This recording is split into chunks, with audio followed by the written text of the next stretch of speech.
Welcome back to Channel Ron. Today I'm replacing the U-bolts and bottom plate for this trailer.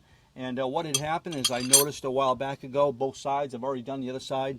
We've got some space in between here, and there's no really way you can tighten this up because it's just so rusted. So I picked these up off from online here, Rollella Bull, I think that's how you pronounce it, Trailer Products, and I'll put a link down below. So what you want to do is you want to make sure that you have the spring supported before you cut the U-bolts themselves. Because if you don't, what's going to happen is that axle is going to go up against the trailer, and you're going to have to figure out a way of how you're going to get that back down. So the best way to do that is just support the spring on both sides. So as soon as you cut those, it's going to rest. It's going to rest on here. After you bring the jack down, so what I'm going to do is I'm going to let the jack down so it sets on the spring itself. So let's go ahead and get started. All right, so I've got that setting on the spring, and I've got a little tension on the jack itself. So once I cut those, the weight should be distributed throughout there. So this should stay and this should stay. So we should be all set. So let's go ahead now and cut those U-bolts off. I'm going to do the back ones first. You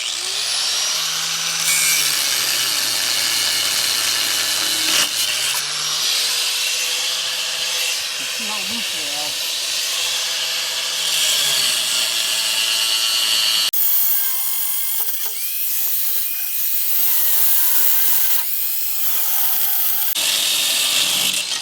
So that worked perfect. So you can see that all the weight is on the jack stands, and I got a little bit of tension on the jack itself. So as you can see, nothing sprung or anything like that. I don't have to worry about anything going straight up in the air or falling off. So you really want to make sure everything is supported. You could reuse these, but it doesn't make sense when the kit comes with a brand new set. So now all we need to do is just take our new U-bolts, slide them down in there, and then take our bottom plate, just like that, and bolt it on.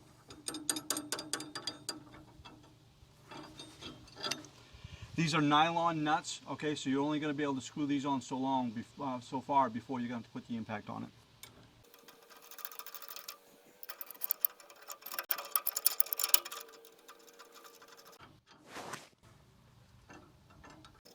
Okay, so in order to use the impact, I may have to just tighten it up so it's close enough so then I can jack it up so I can pull my jack stands out.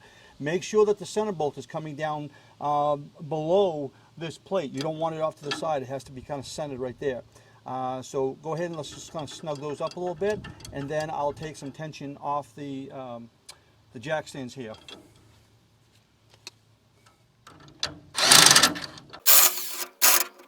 You have to tongue it a little bit to make sure it's centered.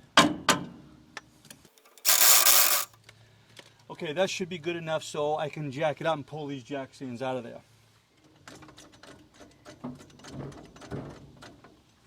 Perfect. So let's go ahead and pull those out of there. I'm going to keep them close just in case I need them. And then take your hammer, and you might have to find yourself just lining those up a little bit. Make sure they're straight, and they are. And now let's go ahead and snug them up. And what I'm trying to do is I want to kind of keep the same amount of thread all the way around.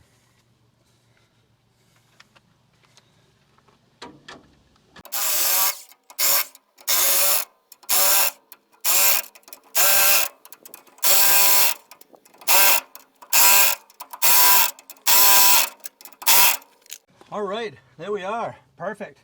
That's not going anywhere for a long time. So again, I've already done the other side. I'll put a link down below on where I picked these up. You can get them up pretty much anywhere, any trailer company as well. So, well, hope this helps you, and it kind of shows you basically how to replace the U-bolts on a utility trailer. So thanks an awful lot for watching, and we'll see you next time.